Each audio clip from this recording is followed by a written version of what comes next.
Welcome to Frank Ranks, week 13. We got Marvel, we got DC, we got Independence. What's going to be number one this week? Let's find out right now.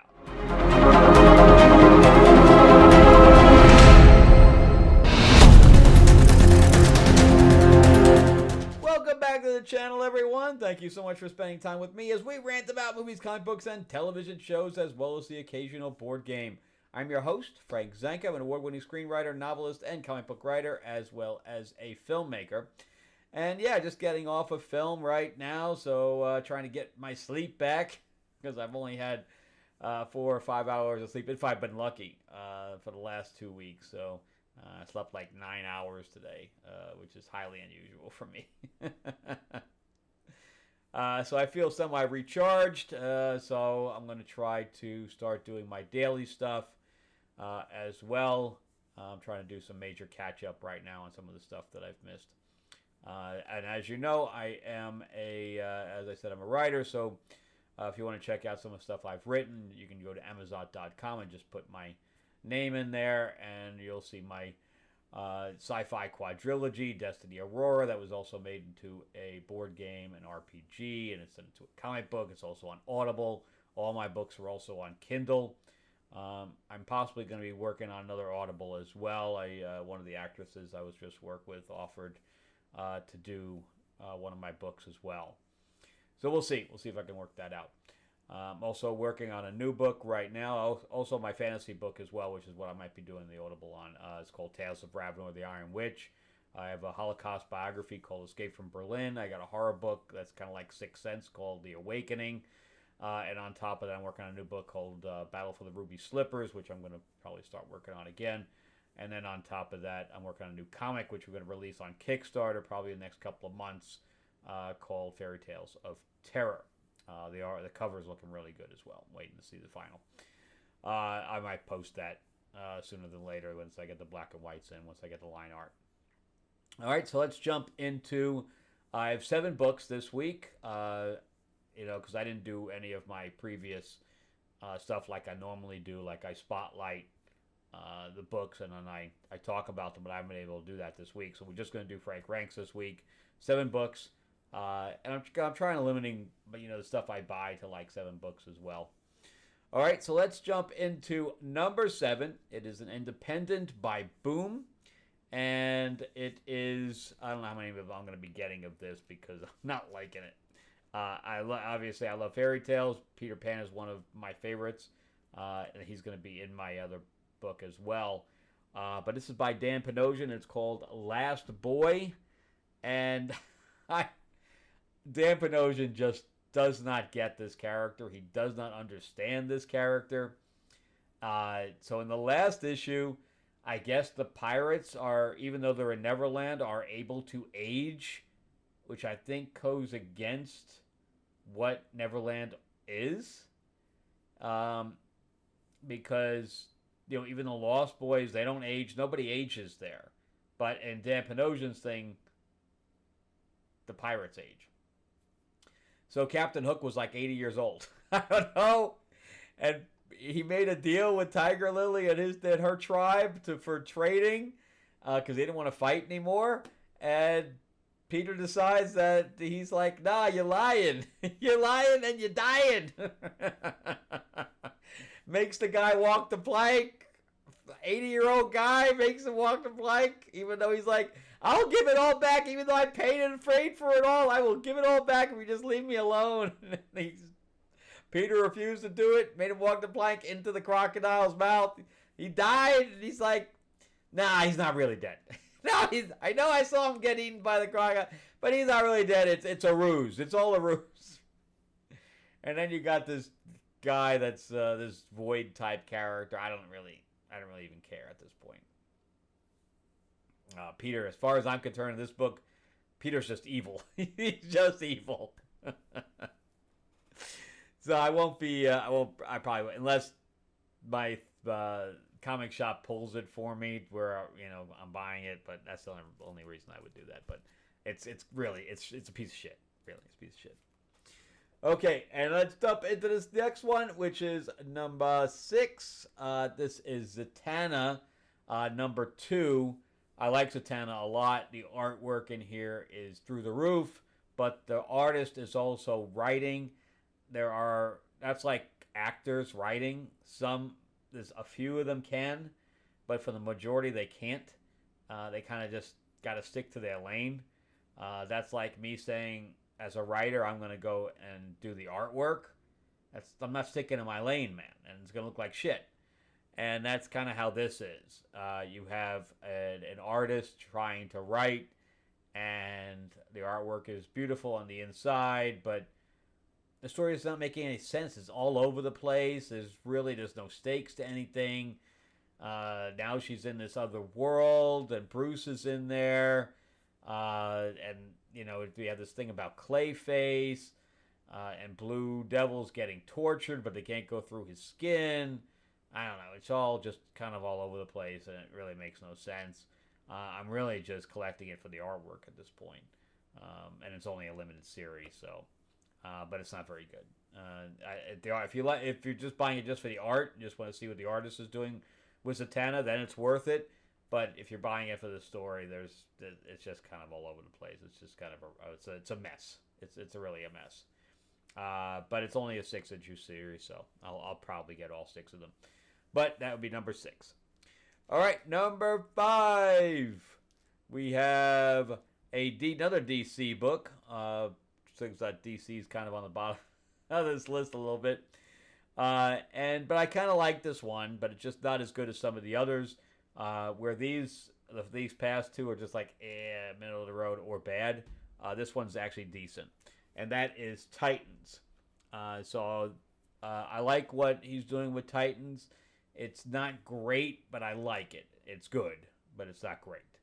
And this is with Deathstroke teaming up with Clock King and some other villains going against the Titans. I don't like the fact that he made Donna Troy the leader and kept Dick on the team. Dick should have left the team if Donna was going to take over, because he's a shadow there where everybody's still looking to him, even though she's leader. It doesn't make any sense.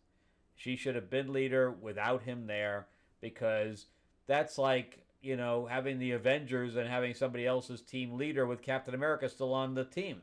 Everybody's going to look to him no matter if they call him, because he's a natural leader, and that's the problem.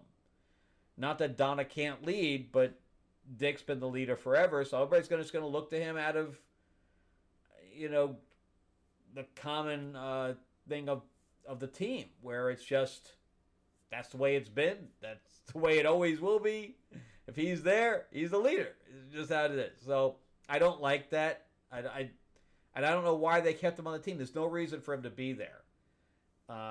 If she was going to lead, remove him.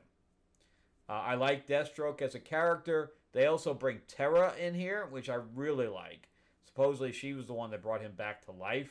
Like that a lot. And there's a lot of good stuff in here about the Psycho Pirate thing, and using her to Raven to augment him. I liked all that. The end here with the fire demon thing, the fire monster, I could have done without. It just kind of got thrown in. But the rest of it I like. So yeah, it's a decent book. It's just not great. It's just good. All right, and now we're getting to cross that line into really good. And this is an independent book written by Jim Zub, dubbed by Braithwaite. The artwork in here is great, and that is Conan the Barbarian. Really good stuff here. I love the fact that Conan is back, because he really has, gone into obscurity for a length of time, and now we're on issue 20, and I think that the majority of these issues have been really good, and now we're dealing with this shapeshifter. It is kind of leaping around a little bit, because the first couple of storylines took place in pretty much the same time span, and then all of a sudden we went to this thing with this Frost Giant's daughter or whatever, and that didn't really even end. And then we jumped into Belit, which is she's like the queen of the pirates or whatever, and he was working for her. They ended up having a relationship, all this stuff, and then all of a sudden that abruptly ended, and now he's with this other guy, just kind of wandering around. The shapeshifter turned into a panther, but anyway, he was infested with something demonic or whatever, and they helped get it out of him. So we'll see where this storyline goes, but it's still good. It's still entertaining, and the artwork is phenomenal. And I just love the fact that Conan's back. All right, jumping into number 3, we have Green Lantern by my buddy Jeremy Adams. He's doing a really good job with this. This is about Hector Hammond, or it starts that way, and then we're going into hell because everybody's got to go to hell. No matter what comic book superhero you are, you always go to hell eventually. It's like, I just imagine them all going around. Hey, you gone to hell yet? Oh, no, it's coming for you, though. Just wait. Another couple issues, you'll be in hell, too. At some point in their career, all superheroes go to hell. But we had the Phantom Stranger in here, and a bunch of other characters. Overall, really, really good. I like what... and I love the fact that Starfire's still in here, and they haven't removed her yet. I wish that she would remain like a permanent fixture in this book, but I know that she's still part of the Justice League. But I like the fact that we have that in there. We have Dove is part of this as well. Really good stuff in here if you're not reading Green Lantern and you've been a Green Lantern fan in the past. It's too bad that the movie that Ryan Reynolds, because Ryan Reynolds I think did a good job, and I don't know if he and Blake Lively actually met each other on that set or whatever. I know she's having some issues right now too, but whatever. When do actors not have issues? But anyway, so I think that the pairing there was pretty good, but the writing on that thing was so bad. And the costumes were bad. Everything was, had to be CG. They should have made Sinestro the villain. It would have been a lot better, but instead they used this nebulous creature. It's bad, really bad. But anyway, so I'd love to see another Green Lantern movie. Of course, we're going to get the TV show, but I'm not too stoked about that one at all. All right, so let's jump into number 2. And again, these are all books I've read this week, which I had to push in, before every time I got home at night, I would read a book and semi-fall asleep while I was doing it. But number 2 is an independent by Al Segura, and that is Dick Tracy. This run has been extremely good. We started out, I didn't particularly like the first storyline. I thought it was okay. But this is really good. The villain in here, the Blank, they really are doing a good job with this villain. And, of course, they tried to do a red herring with Pat Patton being the Blank. Everybody knew that wasn't true. But now we know about why Pat Patton was doing what he was doing. And then we have him and Tess finally starting a relationship.